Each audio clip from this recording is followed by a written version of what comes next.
Just before game time, the Fox Sports North Fan Express dropped off troops from Holman Field here in St. Paul.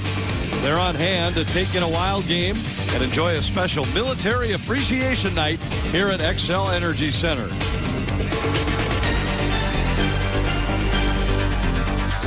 And the Wild back on home ice tonight to welcome former division rival, the Calgary Flames.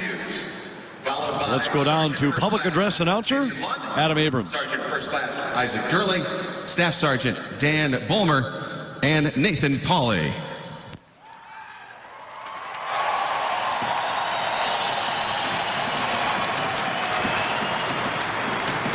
Now please welcome James Bone, U.S. Army veteran who served as a combat infantryman in Vietnam in 1968 and 69 with the 1st Infantry Division.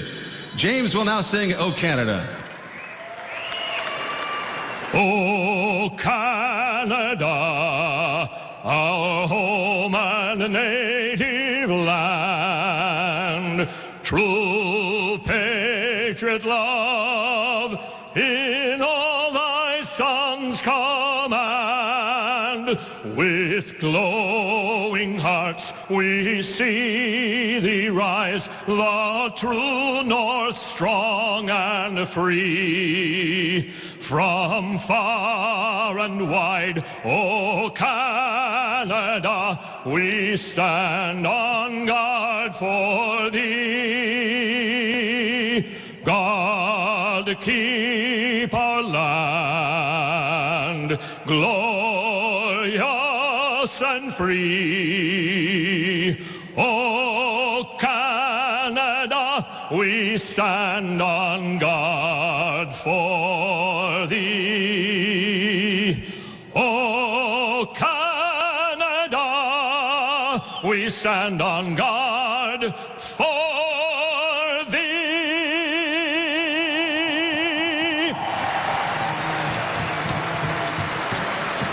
Now, as we honor America, please welcome Sergeant Benjamin Hansen from the Rosemont-based 34th Red Bull Infantry Division Band. Sergeant Hansen was deployed to Basra, Iraq in 2009, where he helped perform throughout the Iraq theater of operation, boosting the morale of deployed service members. Sing loud and proud as Sergeant Hansen leads us in the Star-Spangled Banner.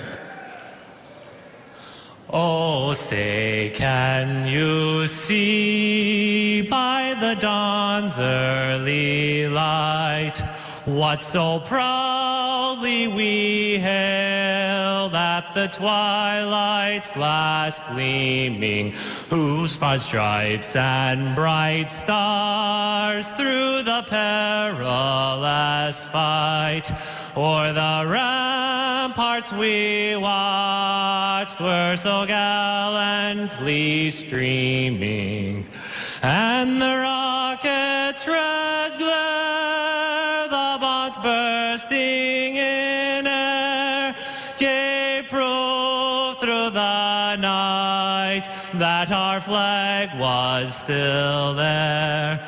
Oh, say does that star-spangled banner yet wave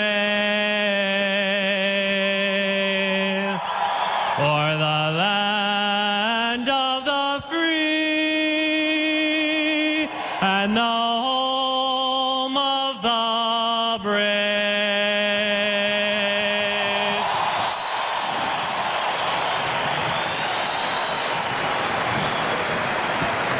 Would the team captains please come to center ice for tonight's ceremonial puck drop? As we continue to pay tribute to the trusted men and women who service each and every day with our nation's military, please direct your attention to the military personnel in the aisles of the lower bowl. We'd like to welcome these members of the St. Paul 34th Combat Aviation Brigade and 2nd Assault Helicopter Battalion 147th Aviation Regiment of the 34th Red Bull Infantry Division, who will be deployed with more than 250 other soldiers to Kuwait in support of Operation Enduring Freedom.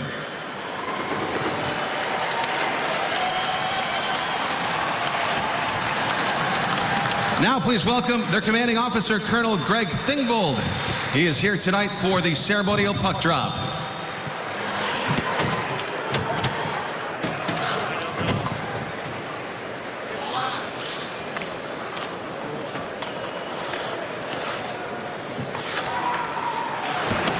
Flames. Let's hear it for Colonel Thingbold and the 34th Combat Aviation Brigade of the 34th Red Bull Infantry Division for their service to this country.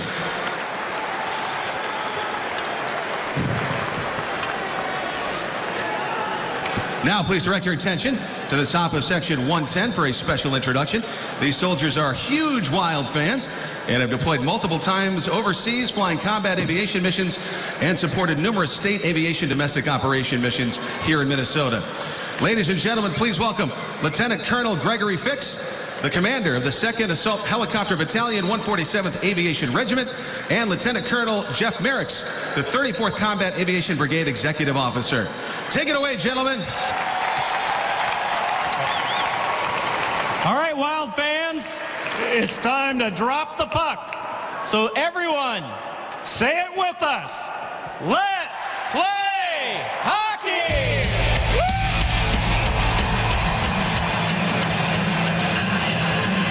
And we are set for hockey. The Wild and the Flames here in St. Paul. Third meeting between the teams. They've split in the first two, with the home team winning each night. And it's Koivu against Marcus Granlund on the opening draw. Younger brother of Mikael Granlund, and a quick change for the Flames. Minnesota dumps the puck in. See the quick change, absolutely. Flames trying to stay away from certain matchups there, and Mikko Koivu right back in the lineup. Was lined up against the 20-year-old Marcus Granlund. Get a neutral zone faceoff 19 seconds into this game. Darcy Kemper making his 15th consecutive start tonight.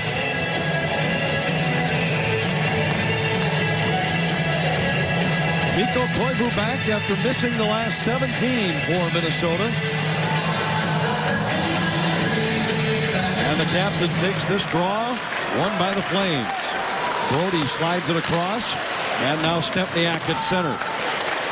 Suter handles the puck in the Minnesota zone across to Spurgeon, and ahead to Charlie Coyle, who's knocked down from behind by Stempniak. Stempniak able to hold the zone, but then Spurgeon to Suter. And the Wild move through neutral ice. Suter sends Charlie Coyle into the Calgary zone, but he bobbled the puck. Spurgeon holds the zone, carries down low, centered looking for a tip by Heatley. And it comes all the way to the point where Suter holds his own, but the puck deflects out of play. Our Northland Ford starting goaltenders. Well, the Calgary Flames have one goaltender hurt. They have a youngster in there, so Reda Berra gets back in after a victory against Edmonton in overtime.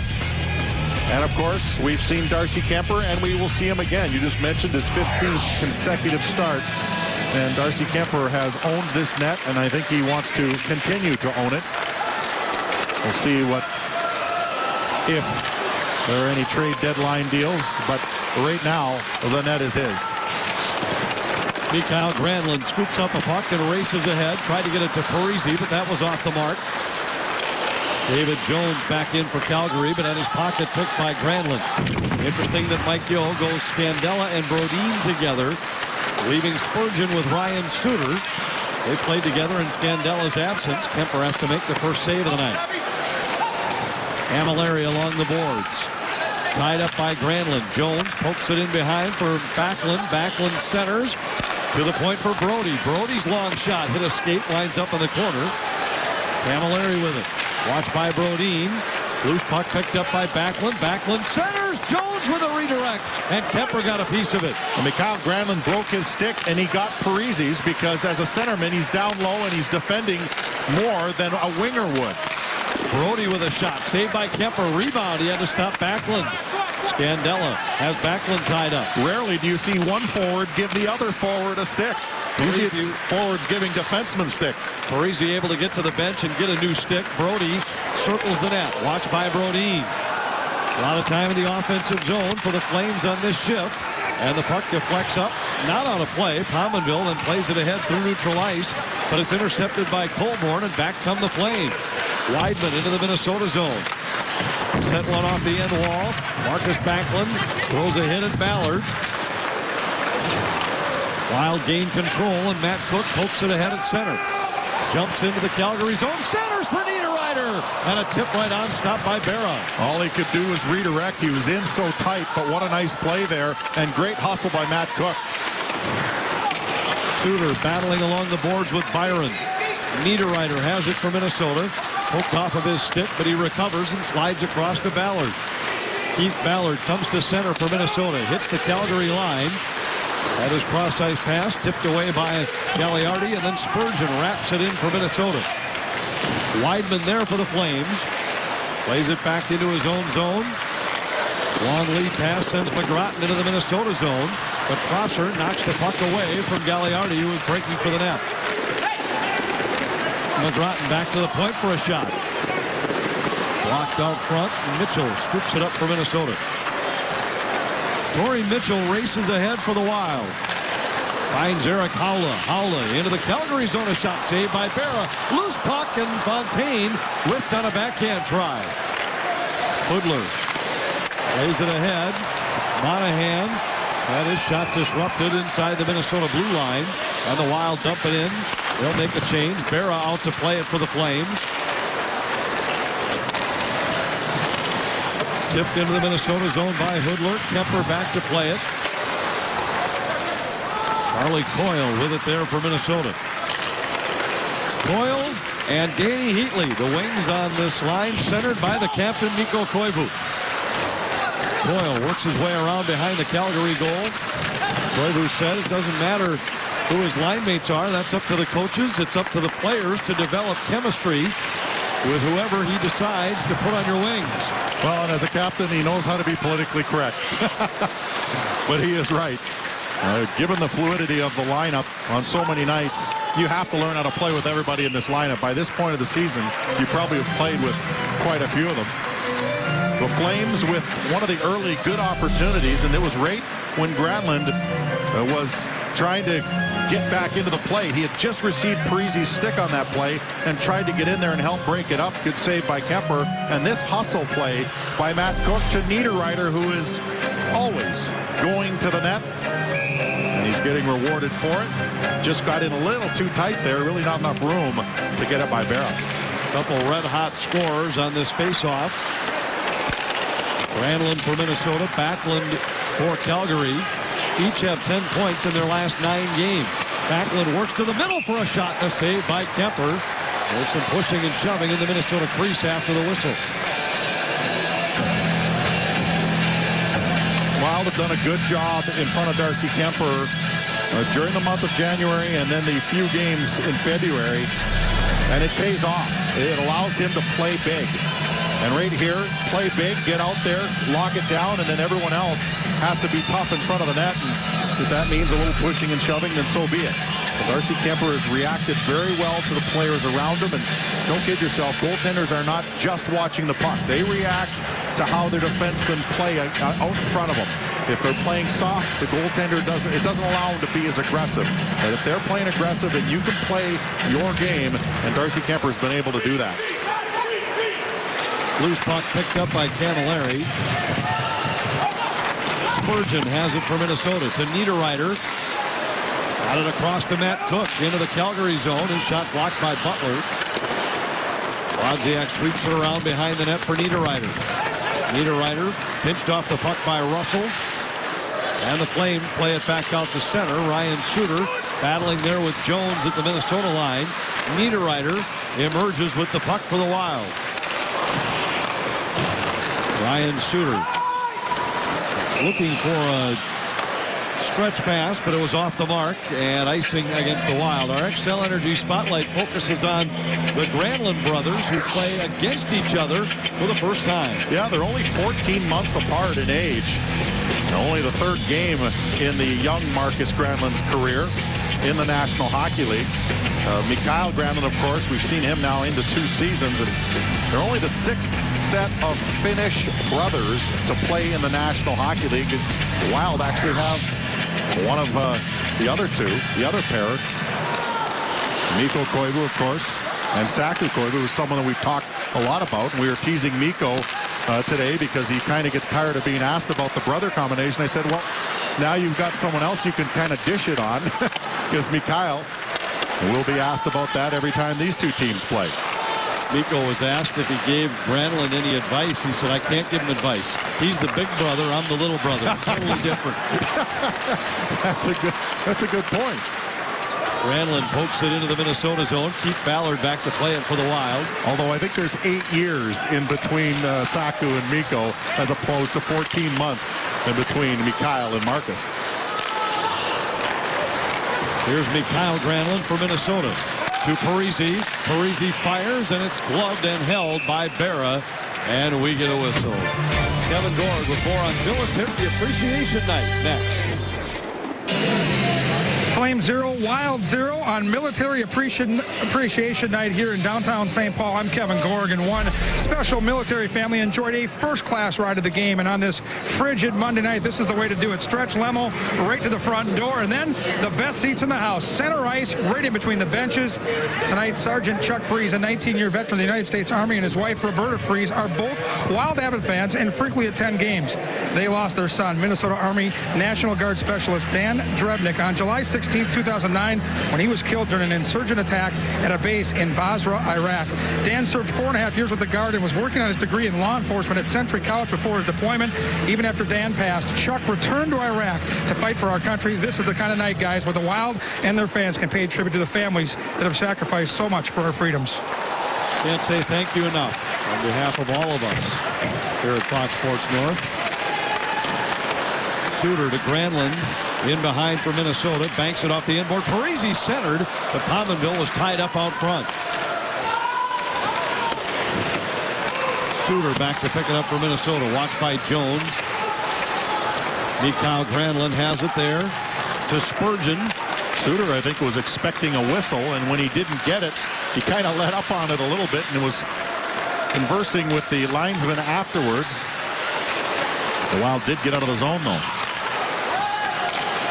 Parise at neutral ice for Minnesota. Back to Marco Scandella. Spurgeon slides it ahead. Tipped away from Heatley at the Calgary line. Scandella back to pick it up again. And this time Charlie Coyle's able to dump it in for the Wild. Weidman back for Calgary. Pudler tapped it across. Monahan couldn't get it out cleanly. Koivu's back in. Bobbled the puck as he tried to go back to his forehand. Mikko talked to us today about the progression that his game will take. Obviously, he's not going to be 100% comfortable this evening. He said that the different things will get better and better as he goes along. And one of those is stick handling. Butler holds his own, slides it across, then a centering pass for Stepniak. He was tied up and could not get a tip. Kemper's such a big goaltender, it forces guys to pass it. I mean, you're not going to just shovel it into his pads. He's such a big body. That's why that pass was forced to the top of the crease there, and it was unable to be pushed in. Mitchell battling along the boards. Eric Howell is there as well. Mitchell spins to his backhand. He's dumped behind the goal. Ian Howlett trying to keep the play alive. A very speedy fourth line for Minnesota with Eric Howlett between Mitchell and Fontaine. Here we go. Prosser's going to get after it here pretty soon. He and Byron continue to shove. And Ballard finally comes away with the puck for Minnesota.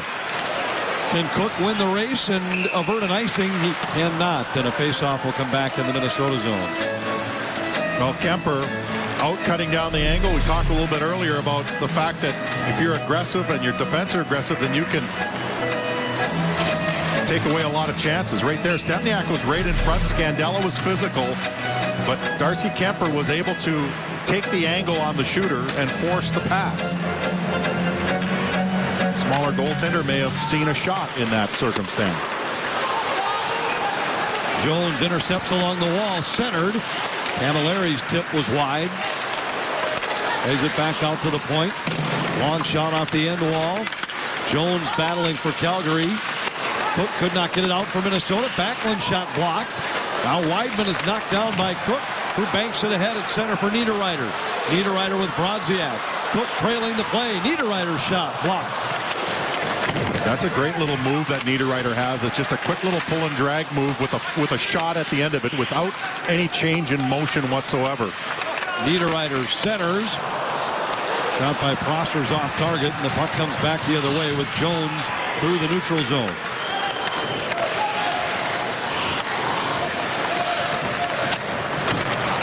Both teams complete a change as the Wild come back. Granlund has it at center. Into the Calgary zone. Forced to the outside. His shot right on is held by Berra, who had to look behind him. He wasn't confident that he had this puck held. Well, Nino Niederreiter and Wes Walz talked about his great effort in our pregame show. Watch the move with the hands here.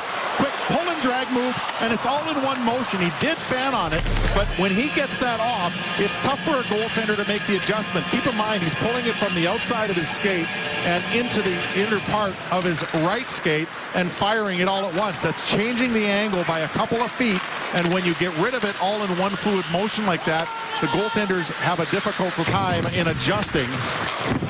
Brody fires, saved by Kemper.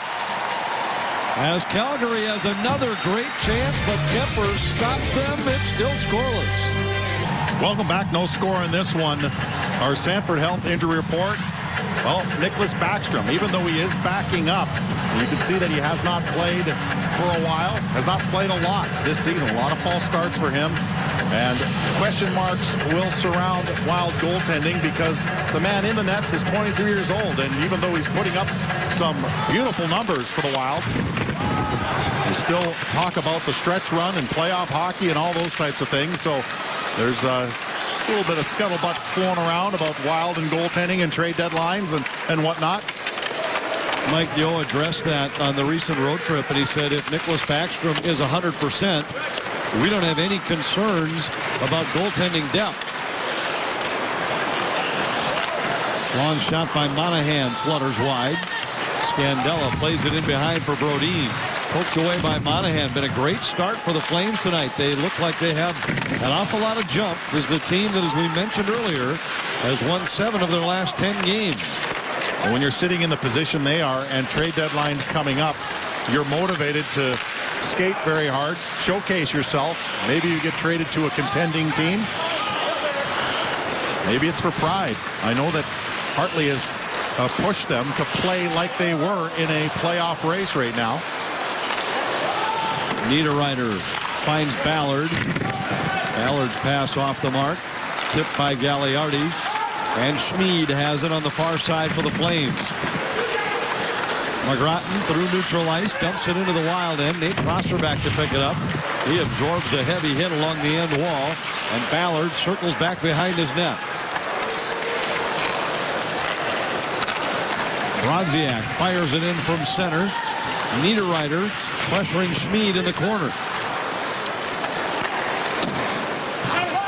Out to neutral ice. Spurgeon backpedals there to play it across to Ryan Suter.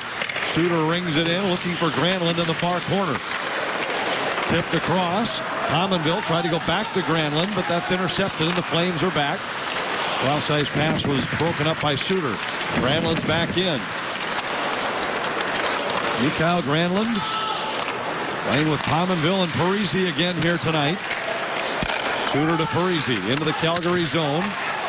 Up along the wall for Granlund. Around to the far side. Spurgeon thought about pinching. Backlund has it for Calgary. Cross-ice pass. Granlund left it for Parise, but he was tied up and couldn't get a shot away. Backlund back in his own zone. Haula races in off the bench. Backlund comes to center for Calgary. At the Minnesota line, he's tied up by Fontaine, and Haula has it there. Ahead for Mitchell. Mitchell works his way around Brody into the corner. He's knocked off the puck. Haula centers it, hit a skate, and Berra has to cover a dangerous loose puck. Wild and Flames are scoreless here. The Wolves and the Nuggets can be seen on Fox Sports North Plus. You can see a list of some of the channels where you can find Fox Sports North Plus. For a complete listing, go to foxsportsnorth.com. Face off here in the Calgary zone. Wild looking for their 5th win in a row. Flames looking for their 8th in their last 11. Scandella back after a loose puck in the Minnesota zone. Heatley has it there. Had it taken away as he tried to get it to Koivu, and the Flames dump it in.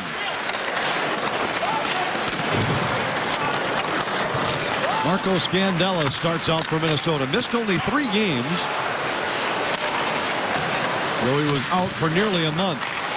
Tell you, when we saw the replay of that, we thought it would be much longer than that. So he was able to make it through. Butler fires from the top of the circle. Heatley got a piece of it. And the Wild start back. Heatley comes to center and dumps it in. Minnesota will make a change. Shots on goal even at 6. McGrattan drifted in early, and this will be an icing call against Calgary. Tonight's game goes to a shootout, and the Wild win. Bring a printed box score to participating Minnesota RV stores and receive a free order of curly fries. The offer is good for tomorrow only if the Wild win in an RV shootout tonight. Much like they did in Vancouver, although if you didn't stay up, you may have thought they won in regulation and you lost your curly fries. So hopefully you stayed up and realized they won in their shootout. Dramatic shootout. Justin Fontaine with the winner for Minnesota. 7 stellar saves by Kemper. And the Wild continue their shootout success. They've now won 7 of their last 8. Granlund back in his own zone for the Wild. Brody waits for the puck to settle down, plays it across. Granlund back to pick it up for Minnesota. Pestered from behind, tried to get it to Suter in the corner. Pominville tapped it ahead. Here come the Wild, 2-on-2 at center. Parisi has Spurgeon with him. Tried to slide it behind him, but Giordano was there to intercept for Calgary. Brodziak holds the zone to Parisi. Tried to go all the way across to Suter, but his pass hit Brodziak. And the Flames are back 3-on-2 at the Minnesota line. Brody forced to the outside by Suter. That allows defensive help to arrive for the Wild. Nino Niederreiter after the puck on the far side. Watched by Gagliardi. Back to Spurgeon and across to Suter. Good puck protection by Niederreiter. He knew he was going to get hit, so he just protected it until he had time to gather it. Cook fires from long range, and it's held by Berra. Scoreless late in the first at St. Paul. Score here, Nino Niederreiter has played very well this season. He's played like a guy who needs to prove something. And against the Vancouver Canucks, watch this. Offensive zone in front of the net. This gets blocked. What does he do? He doesn't just float back to the bench or coast back into his own zone. He gets on his horse. He realizes it's an on-man rush. Look at him outleg almost everyone and get back and catch a speedy player in Burrows. We all know he has speed. Well, Niederreiter does as well. He also has some tenacity, and he got back into the play, helped break it up. Back checking. I'll tell you what, head coaches recognize that all the time when you help break a play up. Weidman back to pick up the puck for Calgary. He's hit by Niederreiter. Still defies logic when you watch Niederreiter and then look at the numbers he posted with the Islander organization prior to arriving here in St. Paul with the Wild. Just 3 points in 64 games, and a season last year spent exclusively in the minor leagues. Yeah, a young player that, by most people's standards, maybe not given the right look or given the right opportunity at the right time. You get a guy up and he's too young, you can hurt him just as much as getting him in there. So sometimes you got to work these players along, give them the right system, give them the right nurturing, and then they turn out to be players like Niederreiter's becoming right now. Icing against the Flames in a face-off in the Calgary zone. Menard's game reset. Granlund with 10 points in his last 9, playing against his little brother for the first time. Mikko Koivu back after missing the last 17. And Kemper, 6 for 6 so far tonight, has been on quite a roll for Minnesota. Charlie Coyle to Heatley behind the net. Heatley to Koivu. Koivu back out to the point for Scandella. Dangerous pass across at the blue line. Long shot was blocked. And Brody picks it up for Calgary.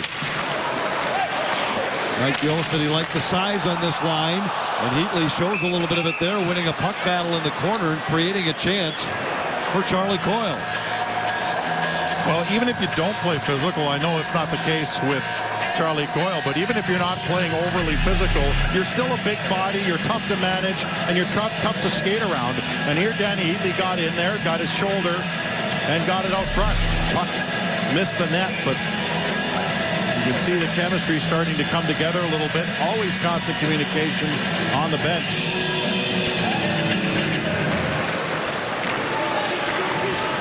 He's rarely in a shortage for words on the bench.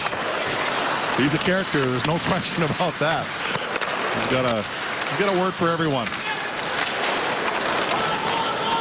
Spurgeon back to pick it up for Minnesota. Tied up by Backlund. Granlund double teamed by Jones and Camilleri. And now Suter has it for Minnesota. Parisi whips it across for Pominville. Parisi gloves and drops. Tries to jump around a check. To the point, Spurgeon, and now Suter. Suter back to Spurgeon. His shot blocked. Parisi couldn't handle it cleanly. And the bouncing puck lands on the stick of Jones. Jones played it across where it was dumped in by Russell. Backlund took that shot and is on the bench. Barely made it there as he hobbles off. So many players blocking shots these days. It seems like it has to be part of your repertoire, whether you're a defenseman, forward, or... Backlund, as you mentioned earlier, has had a couple of pretty good games against the Wild so far this season. Put up some goals, and he's not gone to the locker room, so he's just shaking it off. You watch right here as it gets fed back across. There's Backlund, drops down. Looks like he took it from the laces or the shin area. Prosser holds. His shot got through. Barrow with a pad save. And yet another icing call against the Flames. Will bring a faceoff back in Calgary territory. Backlund's been on a roll. 6 goals, 4 assists for 10 points in his last 9. Has scored twice against Minnesota this year in the first 2 meetings between the teams.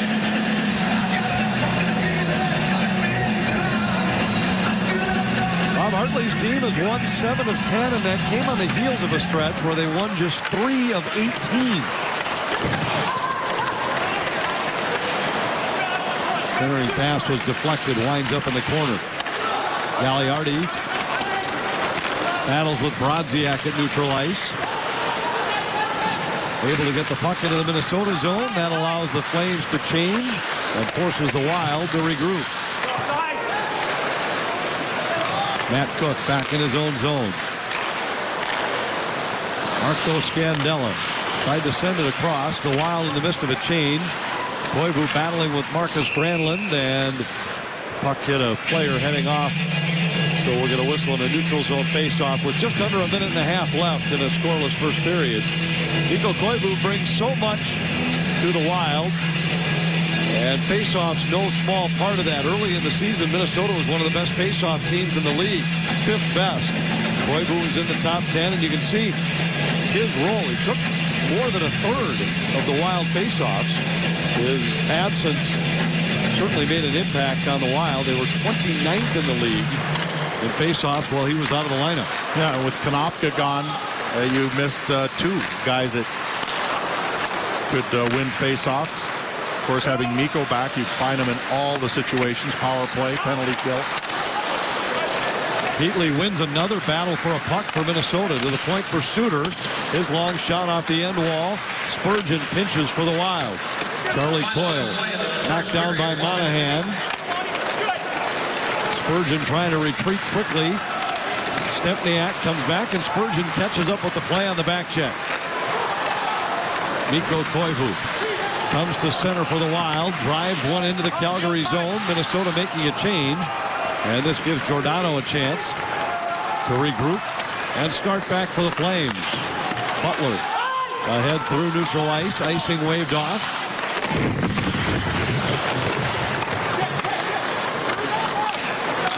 Parisi with it. Less than a half a minute to go in the period.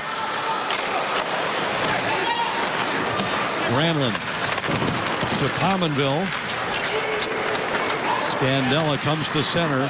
Try to go back to Pominville. It's disrupted by Jones. Jones pokes it around Brodin. Jones in. A shot saved by Kemper. That was a high shot. Kemper went down, but as we've said before, when he butterflies, he's still up under the crossbar.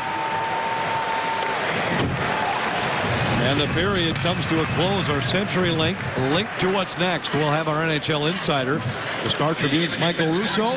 Plenty of trade deadline talk ahead. And Kevin Gorg will be joined by a special guest next. Wild Flames, scoreless after one.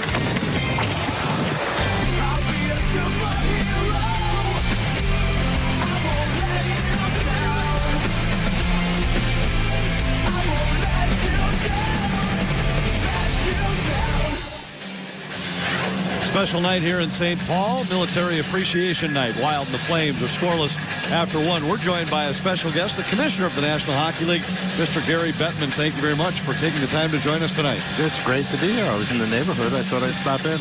The neighborhood, because you're on your way across country after being out in Vancouver, in Chicago, this all after the Olympics. But let's start with the Heritage Classic in Vancouver. How was the event? It was terrific, obviously, because of the precipitation and the fact that there was snow and rain, snow on the roof, and it was raining. They couldn't open the roof, but 53,000 people had a great time. These stadium games are just something that the fans and the players love. Obviously, you had the Winter Classic and now the Stadium Series. What precipitated that? The fact that you felt you could sell that many games and get that much interest in that many outdoor games? The demand that we're getting for the games, including from places like Minnesota, has been overwhelming. As I said, the players love it, the fans love it, the teams want it, and the markets want it. I heard from the mayor tonight that Mayor Coleman, he wants us to bring an outdoor game here. It's just a very special event. It's unique. It takes the game back to its roots, and the reaction is nothing short of phenomenal. That's obviously the question on the minds of so many Wild fans, and I'm sure you've heard it a number of times already today. What's the likelihood that there will be an outdoor game here in the state of hockey this coming season? Well, if you leave off this coming season, we're going to bring a game here. In fact, when I got into town, Craig Leopold said, "Oh, let's take a ride." And he took me to see TCF at the University of Minnesota. We went to see Target Field. And, you know, I'll have to have my logistics people come out and look at the stadiums and see what might make sense. But obviously, we want to bring one of our stadium games here. This is a very special place for hockey, and certainly the climate cooperates. Hey, well, speaking of the climate, we've had a pretty cold winter here, Gary. How about we make some outdoor ice in the middle of April, because it'll still be cold, and we'll have our first playoff outdoor game. How about that? You know, the uncertainty around the weather conditions for the outdoor games are bad enough when we play them in the dead of winter. April, I think you'd be more focused on the playoffs.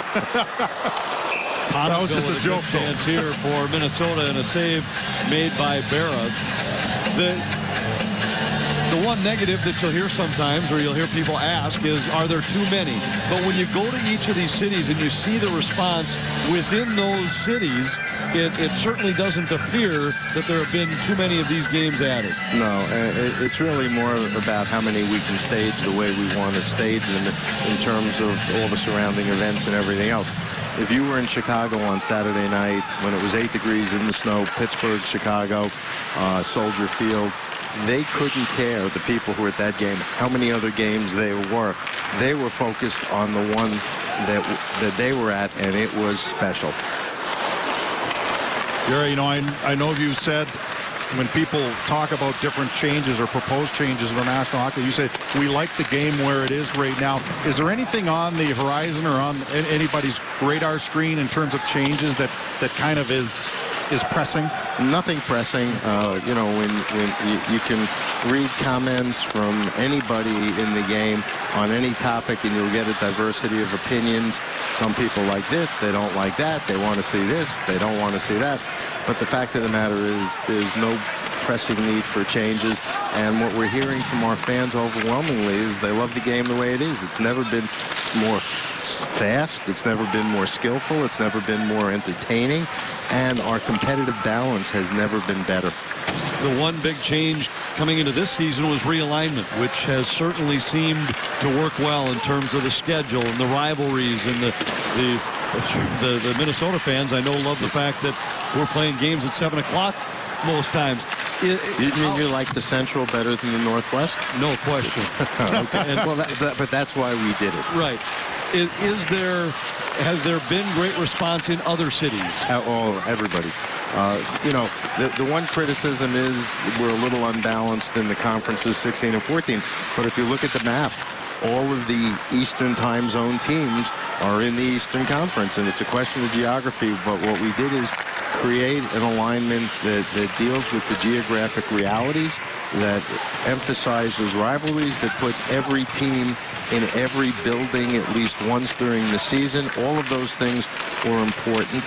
And when the Wild are on the road, televising back, most of the games are at times that are more fan-friendly, and that's what the realignment was all about, being fan-friendly. How serious then are the talks of potential expansion to negate the one aspect that you just mentioned there, to get it to where it could be 16 and 16? Well, that's just, you don't expand just because you have notions of symmetry.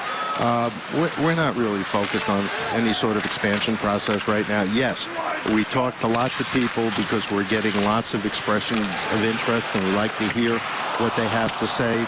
But at this point, we're not ready to embark upon a formal expansion process and see if that's something that we're committed to doing. Penalty coming here against Calgary as Charlie Coyle is taken down by Backlund, and Minnesota will get the game's first power play chance about 4.5 minutes in to a scoreless second period. Well, the first bit of sustained pressure in this game that we really see. Number 11, Calgary, 2 minutes holding. Typically, when that happens, you get penalties. So Backlund goes off, wraps up Charlie Coyle, who's fighting for it. See Mikko Koivu come out for his first power play in quite some time. You mentioned the competitive balance, Commissioner, and it's a situation where if you look at the Western Conference right now, roughly 20 games left for everybody, and really only 2 teams that don't have a legitimate shot to make the playoffs. Well, and that's what I mean by how great our competitive balance is. If you look back over the last few seasons, and you're going to see it again, I'm assuming this season, most teams are in it till the very end of the regular season. We have matchups and even qualifying decisions to be made on the very last day of the season, and that, we think, for the fans makes this incredibly exciting. We think we have the best competitive balance we've ever had, and it may be the best that any sport's ever seen. Koivu with it here for Minnesota. The Wild on the power play, trying to break a scoreless tie. Suter's shot knocked down by Berra, and he covers the rebound with Parisi nearby. Is there any arguments the opposite way, Commissioner, about, you know, how some areas like to have the strong team? And is there any arguments against having it so much of a parity situation? Well, actually, if you want your team to be the strong team, but we like the fact that when the season starts and well through the season, no matter who you root for, you feel like your team has a chance to not only make the playoffs and go all the way. I think that's what any sports league owes its fans. I'm not a fan of a system where you have 1 or 2 dominant teams, and you know at the start of the season there are a bunch of teams that don't have a chance to do anything. I know you're a huge hockey fan, no question about that. Around this time of the year, do you get excited about the trade deadline, even though you have a neutral stance? It's more of an intellectual focus as to what's going to happen. You know, from our standpoint, we want to make sure that all the rules are complied with and that all the transactions go down smoothly, because frankly, we want all of the concentration, all of the focus to be on what the players do on the ice and our exciting games. Everything else is a distraction. All right. Parisi centering pass here, deflected on goal, and again there's pushing and shoving with Charlie Coyle in the middle of it for Minnesota. What are some of the concerns you have at this point? What's the number one priority to make sure that you get it corrected or tweaked to be even better? We don't have the luxury of focusing ever on one thing. You have to multitask, but everything we do starts with the game on the ice. It's monitored by lots of people every night as the games are going on, and we want to make sure that the game is fun, fast, skillful, entertaining, and that the officials are doing as good a job as possible, and that the game is as safe as possible. And that's an ongoing process that we never stop doing, because you can never take it for granted, because the game's always evolving. We had a great opportunity to stop into the war room this year and obviously the video monitoring that goes on there is extensive. Is there any talk about expanding video review in the National Hockey League, and what's your thoughts on it? Well, to the extent that we're going to expand video review, it's got to be in a context of being able to tell the world, our fans, our players, our teams, that what we're looking at, we're getting right. The way we do video replay now, there must be 8,000 reviews in the course of the season, and maybe because they're close calls, 2 or 3 are missed. It's very precise, and it's got great credibility and integrity. Problem is, you can't review too many things in this game because it's moving too fast and it doesn't stop, when something happens. If there's a trip or a call and the arm goes up, and what if it's the wrong call? And then you're going to unwind the clock for 2 minutes. Much more complicated. It's not like football where they run a play and then they stop for 45 seconds and you can review the play. This game isn't like that, and so we want to use technology to be as right as we can, but you got to make sure that you're focused on the right things and that it works the way people expect, because if you're going to say you're doing video replay for something, people expect you, as they should, to get it right. We had a wonderful time when we were in Toronto there, and they do a heck of a job there. We know that. Well, and there's another video room for player safety in New York, right. and people are watching every game, charting everything that's taking place. We know when an official makes a good call, a bad call, misses a call, and we track all of that. A lot of talk right now after the recently completed Olympic trip about whether or not this will happen again. And I know it's a long way away, and the decision's a long way away, but what are your initial thoughts on whether or not you'd like to see NHL players play again? It's not anything we're even thinking about. The Olympics were fine. What we're focused now on is the conclusion of the regular season and going into the playoffs. The fact of the matter is there's no simple answer on the Olympics. It's a balancing act. It's not all good. It's not all bad, but obviously it has an impact on our season, and that has to be weighed. And where the game is played, has a factor to be weighed very heavily. When it's in Vancouver or Salt Lake City, the impact for us is a whole lot different than when it's halfway around the world. But again, we're not even focused on it. We're glad the players had a good experience. Not so glad that a bunch of them came back banged up. Yeah. But we got plenty of time, as we always have, to focus on that question. Icing here called against the Flames, and a face-off coming back in the Calgary zone. Do you like the way the players were represented there? The way they were played off as playing for their country and being a lot of them a product of the best league in the world? Our players are the best on and off the ice. I put them against athletes in any sport anywhere in the world. They're the greatest, and whether or not it's at the NHL or at the Olympics representing their countries, which they want to do, they love to do, they couldn't be better representatives of our game. Backlund carries in for Calgary, and a chance for the Flames on a shot by Weidman, kicked out by Kemper. And the Wild come back the other way with Matt Cook. We're joined by the Commissioner of the National Hockey League, Mr. Gary Bettman. You mentioned player safety earlier and that you have a video set up for that.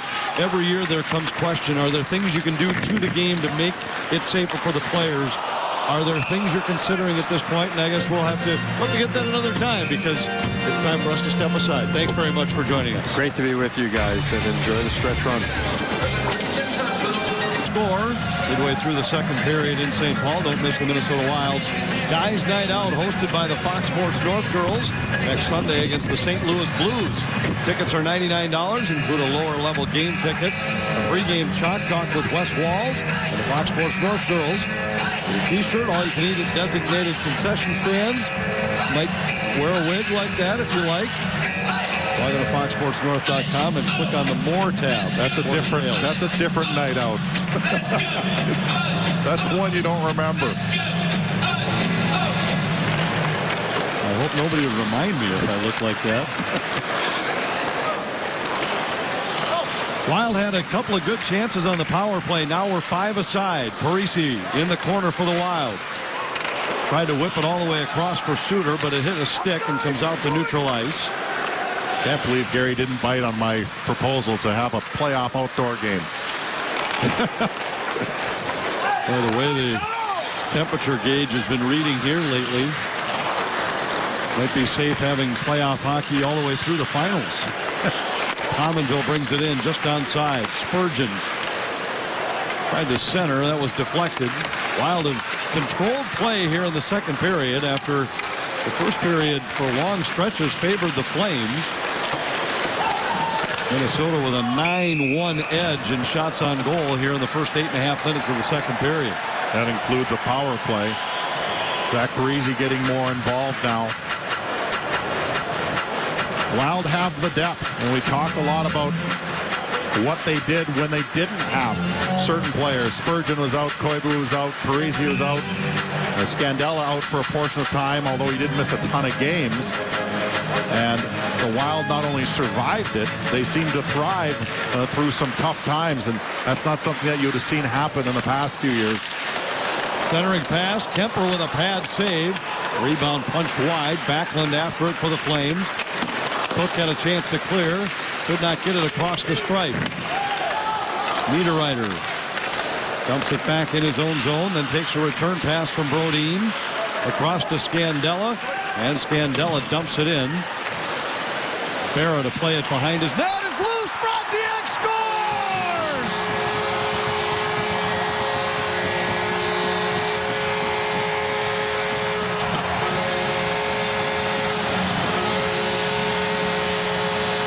A fortuitous bounce off of a good forecheck. And Kyle Brodziak gets the Wild up 1-0. Look at this one, comes off the stick of the goaltender defender after a very good forecheck. Just bad communication there. And who else but Matt Cook would do the crashing? But from a goaltender's perspective, you gotta defer to your defenseman. He's equipped to play the puck. Goaltenders, as good as you can be, you gotta be in the net. And that was just a bad miscommunication by the Calgary goaltender, not giving the puck to his defenseman, and he feels the wrath of, of Matt Cook on the forecheck.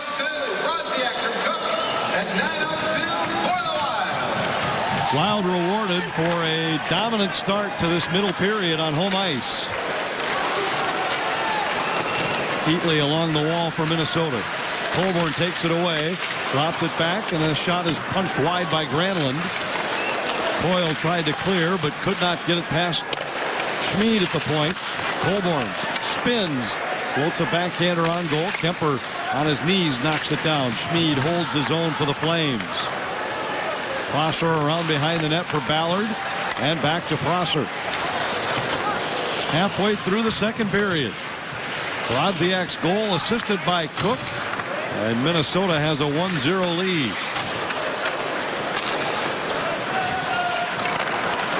Justin Fontaine ahead to Haula, kicks it into the zone. Mitchell rides his man hard into the boards. Haula then gets it to Mitchell, out to the point. Scandella back to Mitchell. Scandella winds and fires. That's blocked. Brodin whiffed on it. Another good forecheck by Minnesota's fourth line. Fontaine and Mitchell collide behind the net, and that gives Schmid a chance to get it to the line. Haula holds his own, but only for a moment. Now Scandella settles a bouncing puck. Tried to get it to Granlund, intercepted by Gagliardi, and Scandella has to retreat. Plays it across to Brodin. Brodin banks it ahead for Pominville. Pominville waits for Parise. Back to Pominville. Centered for Granlund. He had it caught in his skates. Could not handle it cleanly. Or Granlund had a golden opportunity. Then Pominville slammed into the wall after the whistle.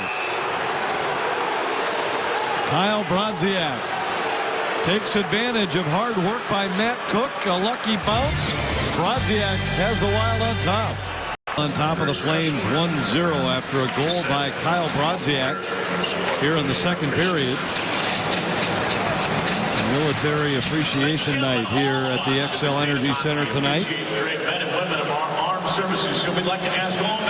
The captain's back for Minnesota. Koivu's made his presence felt already in this game. A couple of good chances.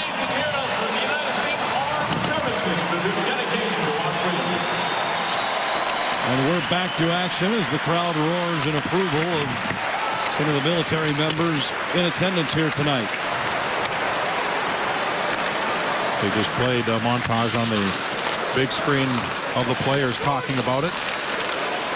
Backlund tried to center. Kemper steers that to the near side boards. Camilleri holds. Backlund's redirect goes off the end glass. Backlund scoops it up, tried to center.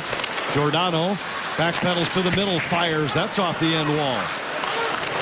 This line has been good for Calgary tonight. Camilleri, Backlund, and Jones.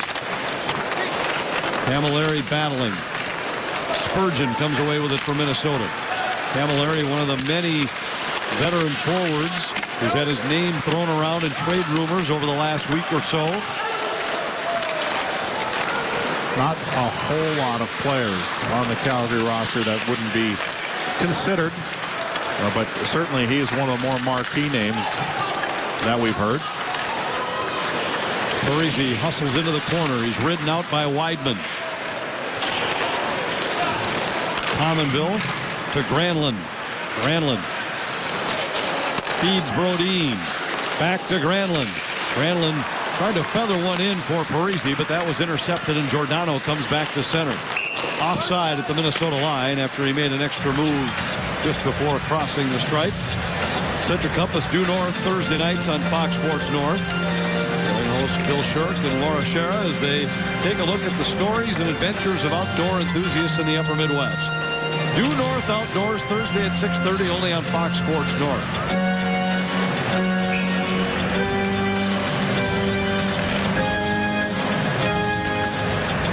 Draw controlled by Calgary.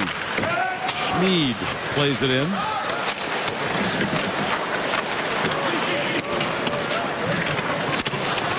Granlund battling in the corner. He's knocked down. One of the rare shifts where we've seen Marcus and Mikhail go nose to nose. Mikhail said he could never remember a time, even going all the way back to 7- or 8-year-old hockey, where these two were not, where they played against each other. So they played several times together, including an entire season in the Finnish Elite League where they played on the same line. And boy, they posted huge numbers that year. Mikhail 51 points.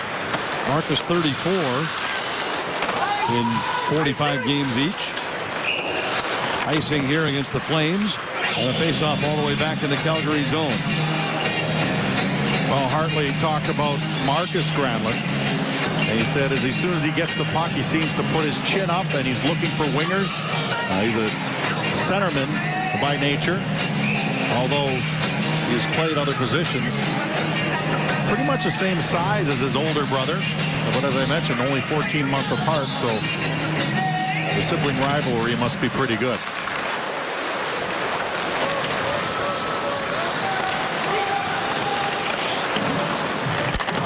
Scandella back to play it for Minnesota. Got it to the line, but McGrattan holds. Jonas Brodin walks out of traffic with the puck and pushes one out to neutral ice. Butler right back the other way. Gagliardi got a piece of it, so icing's waved off. Stempniak across to Butler, watched by Heatley. Gagliardi ridden out by Scandella in the corner. Mikko Koivu lugs it ahead for the Wild. Banks one off the glass for Charlie Coyle. Coyle trying to escape Russell. And Butler has it to Stempniak at the Minnesota line. Been a very careful last 7 or 8 minutes here. The game began like that. Wild took over for the good portion of the second period. But it's kind of settled back into a bit of a chess match here. Fontaine plays across to Haula. Knocked back into the zone by Weidman. Suter a bit slow to his feet after he collided with Hoodler along the wall. Camilleri with a drive that's off target. Schmid holds. Watched by Fontaine as he plays it back in. Haula rings it around. It caroms off of Mitchell and out to center ice. Schmid back to pick it up for the Flames. Watched by Fontaine. TJ Brody Ahead for Backlund, who races into the Minnesota zone. Camilleri puts on the brakes. Got it to Backlund in the corner. Russell has it knocked away by Matt Cook, but Russell will get to the loose puck first back in the Calgary zone. Jones plays it ahead. Byron's onside. Threw it back out front. Jones was taken out by Niederreiter, and he's down along the end wall. We get a whistle. He went down by the goal line and slid head first into the boards. And he looks like he jammed himself up there.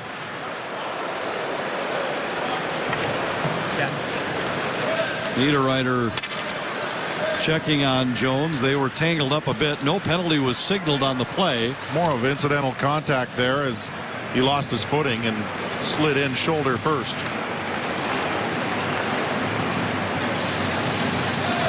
And Jones looks like he'll climb back to his feet. Wild on top of the Flames, 1-0.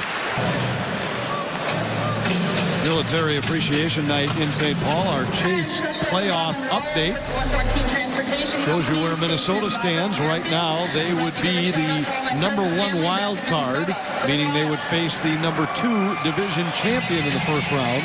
That would be St. Louis.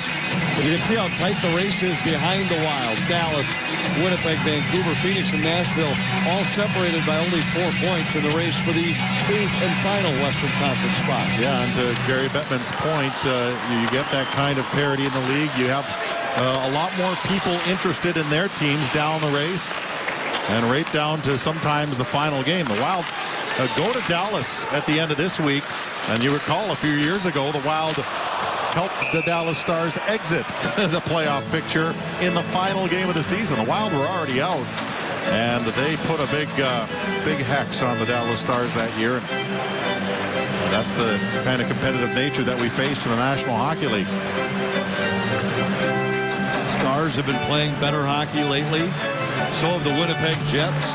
And suddenly that race tightening. Vancouver has slipped a bit after a good start.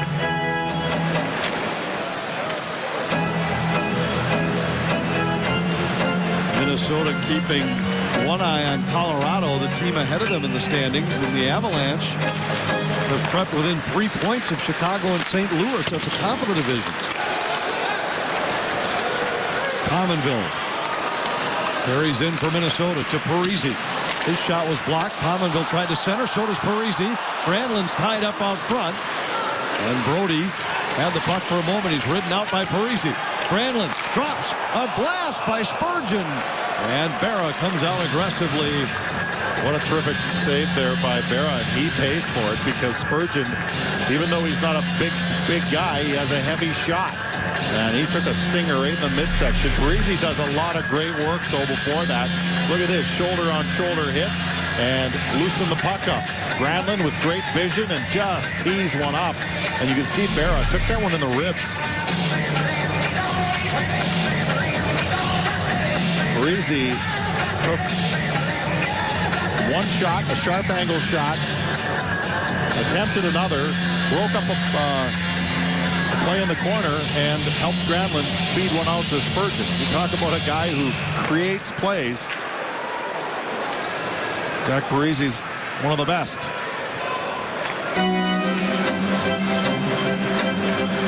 Offensive zone faceoff for Minnesota. Koivu on the draw against Backlund. Charlie Coyle, physical battle to win and create a faceoff victory for Minnesota. Then Coyle's tied up as he tried to get a shot away. Backlund to the Minnesota line. Forced to the outside by Suter. Koivu intercepts a pass and flips it along the wall. Russell able to hold. Loose puck, and Camilleri scores. Well, you talk about a gift. My goodness, that went right. I don't think Camilleri had to move his feet. It went right to him. He was just standing there stationary, and the puck came right to the stick, and he just redirects it into the cage. They say good players are in the right place at the right time, and so they don't have to move as much. Maybe that's the truth here. Look at this. This one deflects off a skate, and look at his feet didn't even move. Kemper did everything he could to get across, but this is tough to read. I mean, Kemper's trying to make what is a save on one side of the net. A carom off his own player's skate goes right to Camilleri, who ties his hockey game late in the second.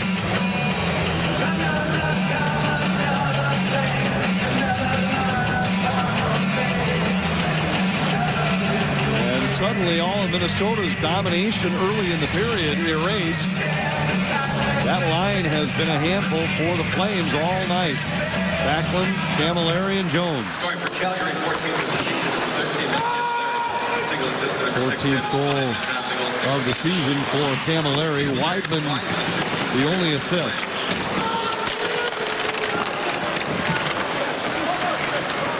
Nate Prosser for Minnesota. To Koivu.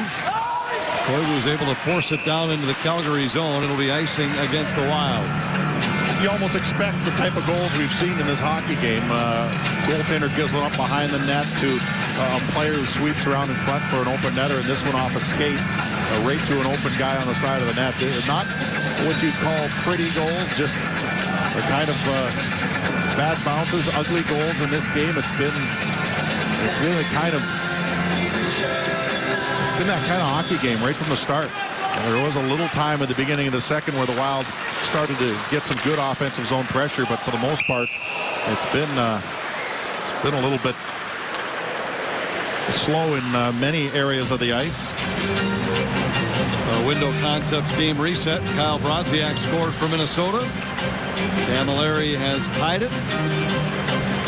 Granlund v. Granlund here tonight at Excel.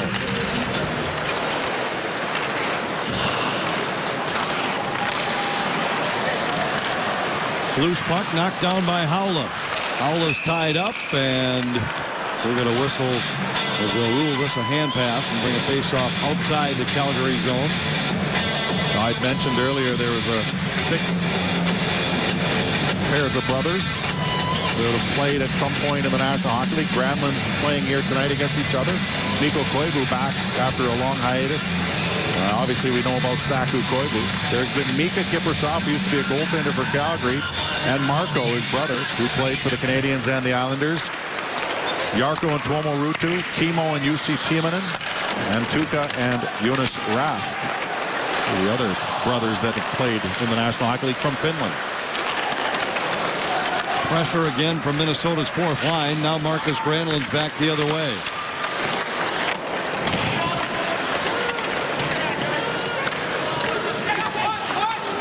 Byron tied up by Brodin.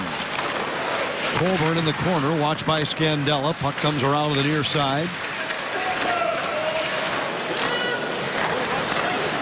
Schmid bobbles but manages to hold. And Colburn walks off the end wall with it. Haula pestering him from behind. Fontaine starts it back the other way. Haula dumps it in, and the Wild will get a change.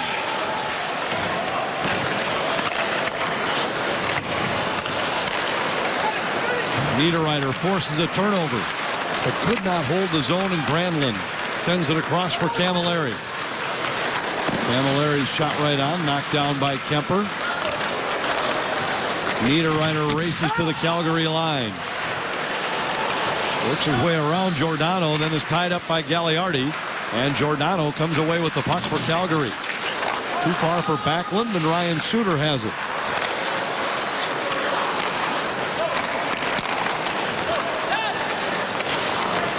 Giordano able to sneak one by Brodziak. Gagliardi deflects it off the skate through neutral ice. Suter back to pick it up for Minnesota. To Brodziak, who tips it in. Brody watched by Cook as he goes back after it.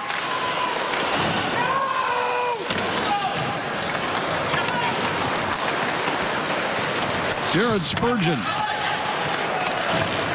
starts out for Minnesota. Parisi avoids a check. But not much flow here to the last 4 or 5 minutes of this second period.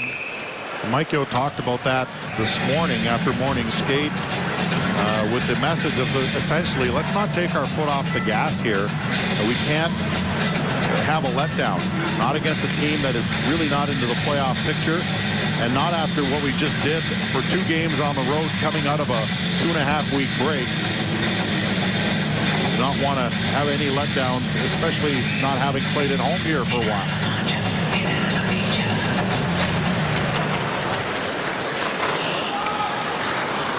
Ryan Suter with it for Minnesota, ahead to Koivu, pushes it to the Calgary line. Brody backpedals, and you get the feel that the Flames are happy to be sitting where they are in this game at 1-1. Hey, you know, most teams do. When you're after 2 periods of play, you're tied. That's a good place to be when you're on the road. Brody holds his own. The horn sounds, and a fast start finishes at a much slower pace for Minnesota, and it's 1-1 after 2. Coming up in our second intermission, we'll preview the upcoming Boys State High School hockey tournament. And first, Kevin Gorg will chat with Kyle Brodziak.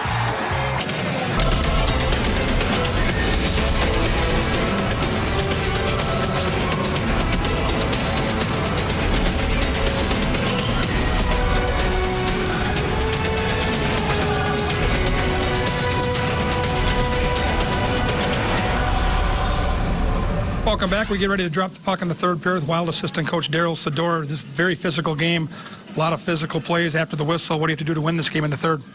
Well, we just got to play our game. We need to get puck north. We need to work them down low. And, you know, I think start of that second period we did that. We got opportunities. You drew a penalty, and then we got away from it. So we just need to get consistent with it.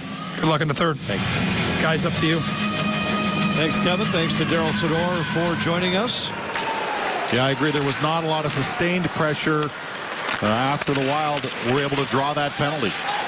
And they drew that penalty because they were in the offensive zone for a good period of time. Third period underway here at the XL Energy Center. Third and final meeting between these teams. Wild took the first game here in St. Paul 5-1. Calgary won in overtime at the Saddle Dome 4-3.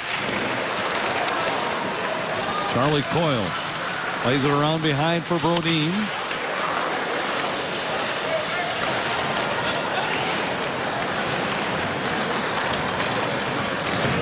Dennis Wideman starts out for the Flames. Plays it ahead for Gagliardi. A long shot knocked aside by Kemper. Long blast from the point was deflected. Got through, and Kemper had to make the save. After Minnesota had controlled the flow at even strength, earned a power play. At one point, they owned an edge in shots on goal of 19-8. The Flames now have 10 of the last 12 shots on goal. Kemper pushes it into the corner. It bounces behind Spurgeon, but he recovers and got it to Parise. Parise races through neutral ice to Pominville, who fires. Save made by Berra. Puck was loose. Granlund got a piece of it. So did Parise. It was in between the skates of Colborne, and now the puck deflects out of play, so we'll get a face-off. It was in the Calgary zone. It was such a well-placed shot. I mean, this is the kind that gives you the rebound that you can score on. Watch off the right side here, and Granlund comes fly. Is that Granlund, or was that Spurgeon that came sailing through there? It looked like Granlund, actually, no, it was Spurgeon that broke down towards the net. Granlund was back at the front of the net after, but Spurgeon was driving the middle of the lane, and he just kept going. He kept flying right by the net. That's where coaches tell you to put the brakes on because pucks will be there. So it was almost a perfect play there as Pominville took a great shot to create a rebound. Niederreiter trying to get it to Brodziak. Seemed to handcuff him. Suter plays it off the glass, and the Flames come to center. Stempniak into the Minnesota zone, has his shot deflect out of play. Well, the Wild obviously getting a couple of guys back on the lineup. You're getting a top 4D, you know, top 6 forward, and sometimes you step and take your foot off the gas a little bit because you feel pretty secure. Against a team that's a little bit desperate like Calgary, sometimes that doesn't work. Wild are still without Josh Harding, but their skating crew is at full strength, and it's only the 5th game all season where they've had what you would call their first choice of 12 forwards and 6 defensemen. The last time was when they played Calgary here back on November 5th. Camilleri tried to center, and it deflects out to neutral ice.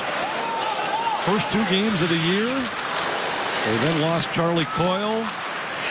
Before he was back, Jonas Brodin was out. Had everybody back against Montreal in early November, and then Calgary a couple of nights later. And since that time, they've had Ballard, Granlund, Parise, Spurgeon, Koivu, Scandella all missed time with injury. The Wild finally have their lineup at full strength here tonight. Nate Prosser's been in the middle of a couple shoving matches tonight. Well, that's the style of game he's going to bring. Everyone has to bring a little bit of edge one way or the other. And Prosser feels that that'll keep him in the lineup, and so far he's right. Nightly on Fox Sports Live, Jay Onrait and Dan O'Toole bring you all the scores, news, and highlights you need. Don't miss Fox Sports Live nightly on Fox Sports 1. To find Fox Sports 1 on your provider, check out foxsports1.com.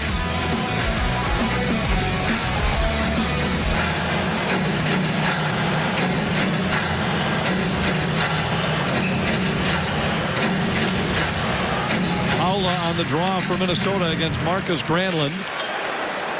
Mitchell forces the puck to the Calgary blue line, but the Flames quickly turn it back the other way.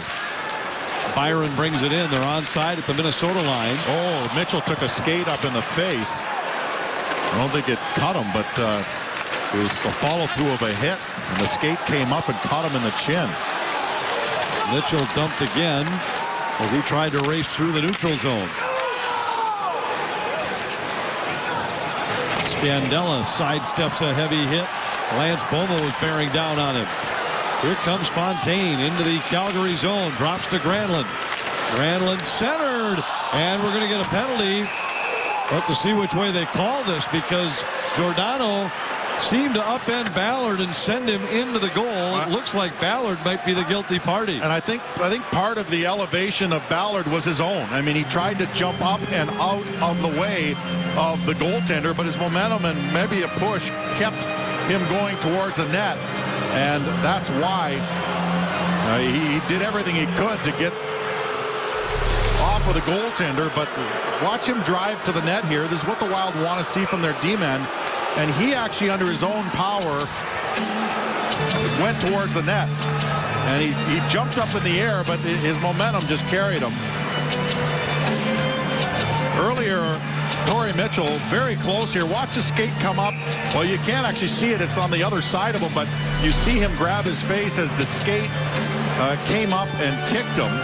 But the blade apparently didn't catch him. So thank goodness for that. Ballard's in the box.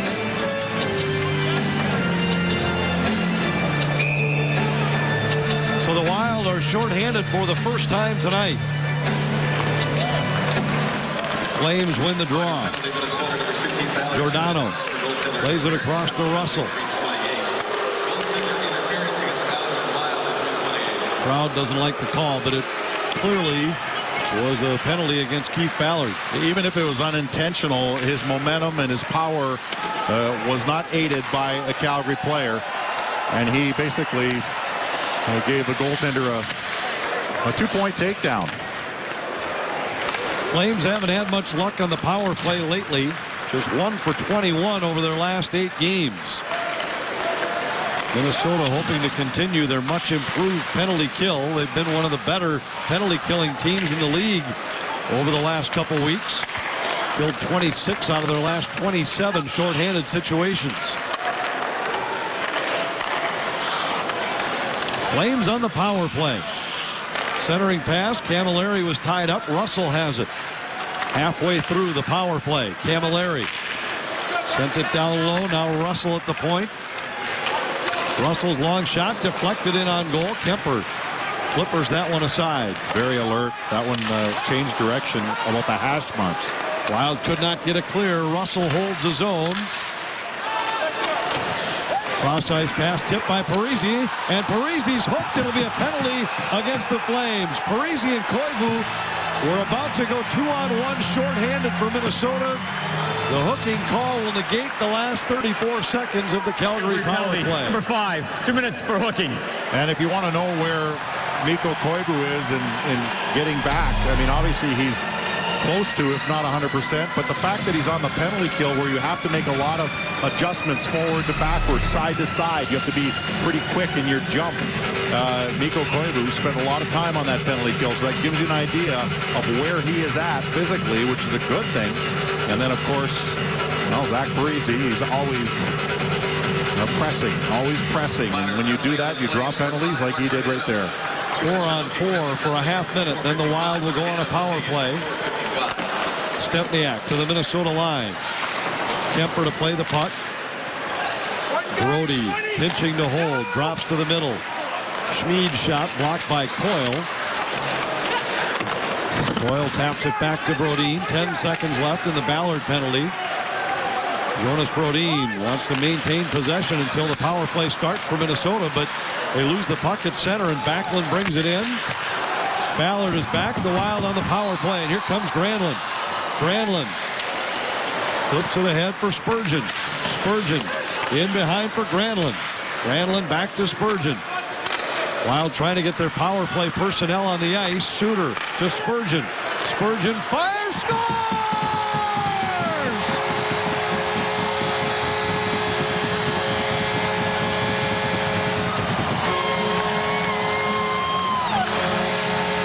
Well, you talked about sizable players. Danny Heatley is one of them. And he was in front of the net. And Spurgeon found a hole. Watch the front of the net. Charlie Coyle's a big body. Here comes Danny Heatley. He's a big body. It looks like the red wall right there. And there's nothing the goaltender can do. He's guessing at that point. Everyone kind of parts the Red Seas in front of the net. And the puck finds its way under the crossbar. And Berra really had no inkling of where that puck was or where it was going until he heard the roar of the crowd. And for the second time tonight, Minnesota has a one-goal lead. Spurgeon with his second goal of the season. Spurgeon has made such a big difference for the Wild on the back end since he returned. Watch how this shot, he just, look at the stick. Ben's already getting a good snap on it, and it finds its way right under the bar. I don't even know if Berra would have stood his ground whether that had hit him. I mean, that was such a well-placed shot. And when we showed you the angle from him behind Spurgeon, he really didn't have much to go for. But he put it up underneath the bar, and everyone else was providing a great screen in front. They cleared out of the way just in time for the puck to find its way in. Suter and Granlund credited with assists on the power play goal. Minnesota now with power play goals in 7 of their last 8 games, and most importantly, a one-goal lead at home. 2-1 Minnesota. Our Toyota get caught up. Kyle Bronziak took advantage of a fortunate bounce after some hard work by Matt Cook. Wild were on top 1-0. Talk about fortunate bounces. This one lands right in the stick of Camilleri to tie the game, and then Jared Spurgeon on the power play puts the Wild back on top. And that's where we stand. Minnesota 2, Calgary 1. Just under 14 minutes left. Wild trying to stretch a win streak to 5 games. Trying to stretch a home win streak to 6.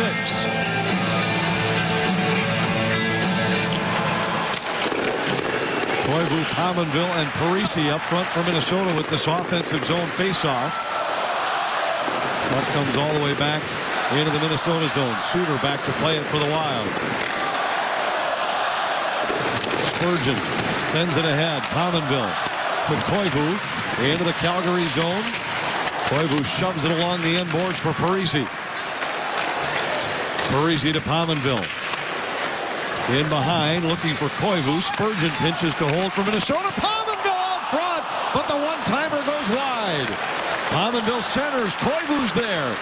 Good pressure from this new line combination up front for Minnesota. Brody plays it across for Gagliardi. Lost it to Koivu. And a long pass tipped in by Parise, but he couldn't handle it cleanly. And the Flames have time to regroup. Clearing attempt, knocked down by Brodziak. Then knocked out of the air by Parise. To Brodziak. Saved by Berra. Great pressure here. As the next line came out, you got to love it when a line creates pressure, creates offense, creates zone time. The following line comes out and does the same thing. They pick off of the same momentum, and this one catches Berra up high in the neck area, and he's able to lock it down. Got his entire body across on that one. Again, though, going high. Nino Niederreiter in behind for Minnesota. Cook tried to center. Monahan has him tied up. And Brodin is there for Minnesota. Niederreiter lets it go by to Cook. Tied up by Monahan behind the Calgary goal. Whistles one out to the point. Now across for Scandella. Long shot was tipped. Niederreiter battling along the boards, trying to hold the zone for the Wild. Matt Cook joins the fight. Butler races over to pick it up for Calgary. He's hit hard by Cook along the wall. The Flames will be, from a personnel standpoint, shorthanded one player this period. Jones did not come back out. He's out with an upper body injury. Howla turns it over. A centering pass by Granlund. And the loose puck covered by Suter. Suter has Byron pinned to the wall. Great play in front by Mitchell, too. Schmid hit by Howla. Fontaine goes down. Suter scoops it up for Minnesota behind the goal. Banks it off the glass and out to neutral ice. Mitchell then fires one across behind Spurgeon. Plays it safely to Suter. Suter's pass intended for Howla was deflected. Howla manages to flip it down into the Calgary zone, but he had not yet reached center ice. And it's icing against the Wild. A face-off back in the Minnesota zone. Our Toyota Keystat. Somewhat interesting to look at this. The Wild leading the National Hockey League in most assists per goal coming into tonight's game. That's also the highest number in the Wild's history. I think it has a lot to do with the fact that the Wild, the Wild are a team that's trying to push towards being more of a puck possession team. And if you own the puck more, if you're in the offensive zone more, that means more of your players are going to get touches on the puck, which means more assists, more points. Draw controlled by the Flames. It's been a long shift for Howla, Mitchell, and Fontaine. The Wild able to get it clear. Fontaine to the bench, and now the rest will follow.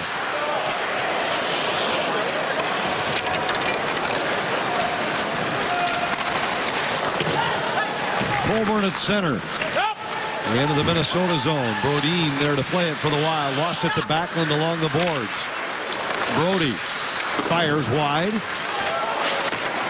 Pominville trying to chip it out of the zone. He could not. Brodin is there. And Pominville has another chance. This time, Parise knocks it back to Granlund. And the Wild gain control. Granlund into the Calgary zone. To Parise.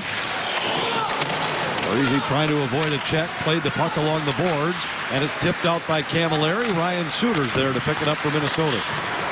Granlund brings it back in for the Wild. His assist on the go-ahead goal gives him 11 points in his last 10 games. Pominville to Parise. Parise centered. Granlund had his stick tied up before he could get a shot off. Hoodler into the Minnesota zone. Russell on the backhand. Flips it toward the goal. Granlund plays it up along the boards. The Wild not able to clear.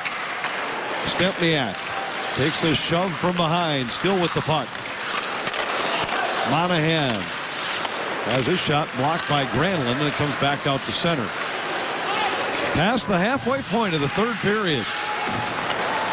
Wild with goals by Brodziak and Spurgeon to lead 2-1. Marcus Granlund brings it in, drops to Hoodler. Across to Weidman for a shot. That was blocked. Koivu gains control of the puck and bounces it out to neutral ice. Charlie Coyle pressuring Schmid. And now Weidman with it. All the way across.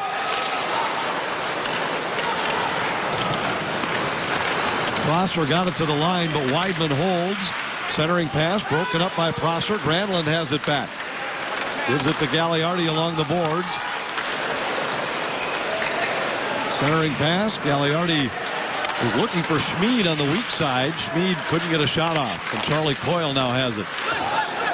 Flips it ahead to Matt Cook. Cook on his knees, able to force the puck deep into the Calgary zone. Minnesota completes their change.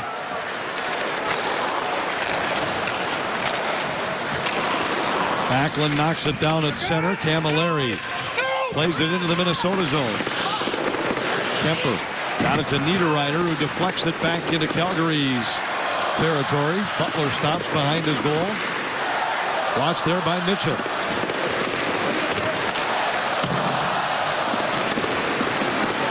Niederreiter recovers a loose puck, then lost it. Camilleri centers. Comes to the point for Butler. Butler tried to go to the weak side for Camilleri. It was deflected. Camilleri battling along the boards. Brodziak whacks at it. Backlund emerges with the puck. Suter calmly knocks it away with the stick. He's always so good with that stick. Doesn't panic. Breaks up so many plays and makes it look so easy. Niederreiter dumps it in. Allows the Wild to change.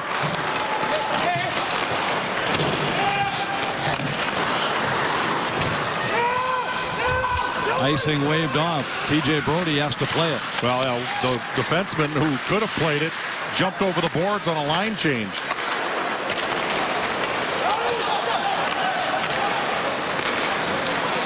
Hoodler with it for Calgary at center. To Stempniak into the Minnesota zone.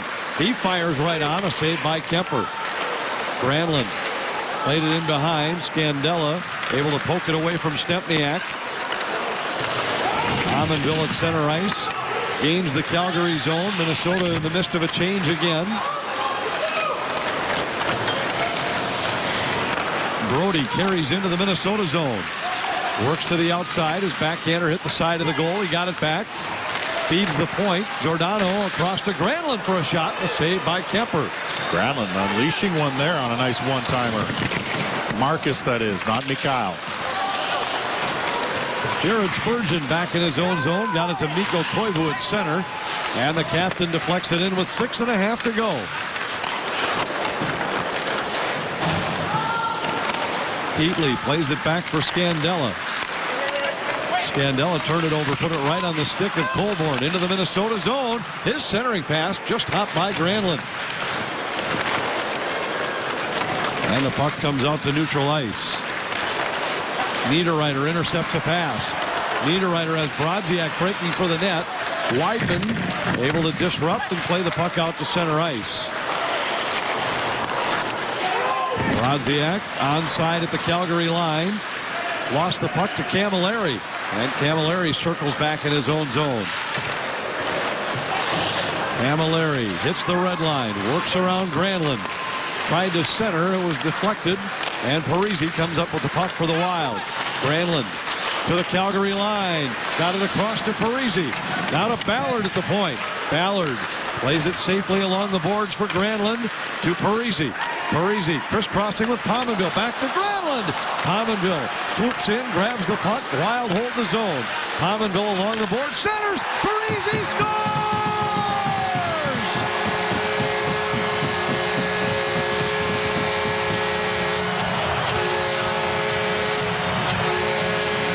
Well, if you want to know why there's so a higher rate of return on the assist meter, this is why right here. This play, there were plenty of touches by the Minnesota Wild on that puck without Calgary getting it. Good little give and go right here, and then a shot towards the net with Parise driving off his skate and stick. And the Wild extend their lead by 2, excuse me. On beautiful passing play. Granlund, Pominville, Parisi with a forecheck based on speed and skill rather than brute strength. And it results in Parisi's goal, 21st of the season. And the Wild now have a 2-goal lead with less than 5 minutes remaining. Charlie Coyle lugs it back through neutral ice for Minnesota. Coyle to the middle, a backhander. Berra might have got a piece of it.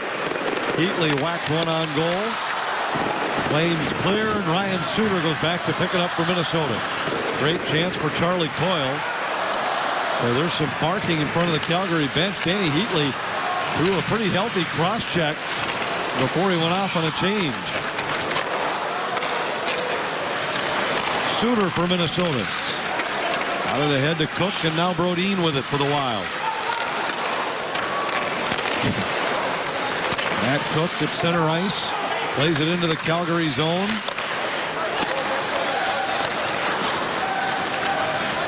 Granlund hits the Minnesota line. Colborne plays down low. Granlund has it behind the goal. Centers, they score. Giordano beats Kemper off a nice feed from Marcus Granlund. And the Flames are right back within 1.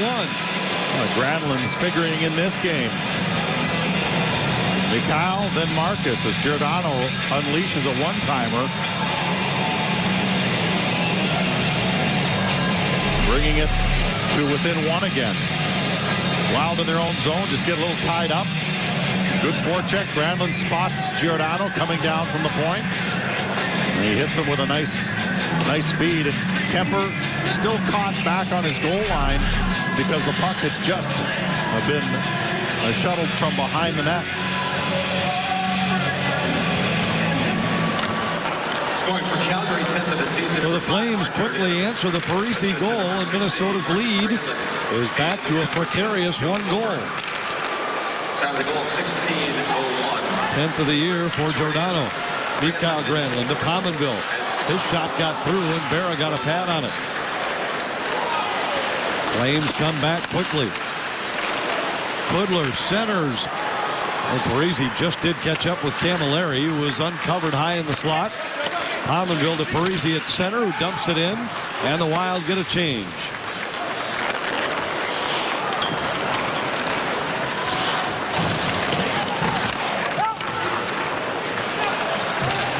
Centering pass, knocked aside by Prosser.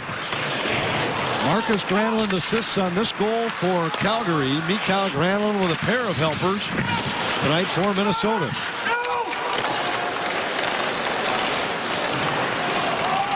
Heatley pokes it back to Brodin. Brodin battling there with Monahan, the talented rookie for the Flames. Only Nathan MacKinnon has scored more goals out of this June's draft. Koivu carries to center and dumps it in. Minnesota changes. 2:35 left. Granlund tips it in for the Flames. Kemper lets it go by for Suter. Colborne trying to hold, but Niederreiter able to fight his way out to neutral ice. Byron took the worst of a hit attempt on Niederreiter. Granlund drops to Colborne. His pass off the mark, and Niederreiter starts back for Minnesota. Niederreiter finds Matt Cook, but they're offside at the Calgary blue line. We'll have a preview of what's coming up on Wild Live when we return. The Wild leading the Flames 3-2. Welcome back. I'm Jamie Hirsch. Hoping you'll stay with us after the game for Wild Live, presented by CenturyLink. One of the things we'll be talking about is Jared Spurgeon and his big power play goal. We'll also talk about Darcy Kemper continuing to be aggressive in the net, making his 15th straight start for Minnesota. We'll hear from the head coach and get some player reaction. And then we'll have an on-ice instructional presented by Dairy Queen. Kevin Gorg will join some players from the Princeton sports team to talk the flag drill, which works on your agility and changing directions. So you want to be sure to stick around for that after the game, guys. Thanks, Jamie. Wild hoping to hang on here, leading the Flames by 1. Brodziak fires, and it's over the top of the goal. Spurgeon holds for Minnesota. Niederreiter escapes Backlund. Tried to leave it behind for Brodziak. To the line. Camilleri trying to tip it by Brodziak. Weidman now carries ahead, and the Flames will go with the extra skater. Berra to the bench. Empty net for Calgary. 94 seconds left. Spurgeon to Niederreiter, who tips it ahead. Matt Cook at center ice, able to force it into the Calgary zone. Minnesota gets a change. It's a pretty early pull there by Hartley. Wants to get something going here in a hurry. Stempniak brings it in. Centering pass by Hudler. Kemper had to slide to his right to make a stop. Here's a chance for Minnesota, but Pominville's pass gets by Parise. Parise hustling after it. Empty net for Calgary. 1 minute remaining. Flames start back. Brody tips it into the Minnesota zone. Kemper sweeps it to the far side for Brodin. Brodin got it out of the zone. It caroms out to the Calgary blue line. Stempniak brings it right back in.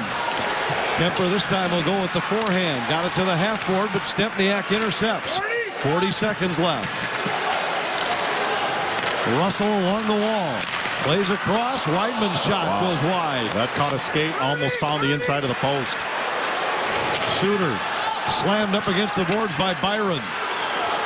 Hudler beaten to the puck by Pominville, who plays it across. Parise from center. Back to Pominville. Instead of firing at the empty net, he tried to make a pass.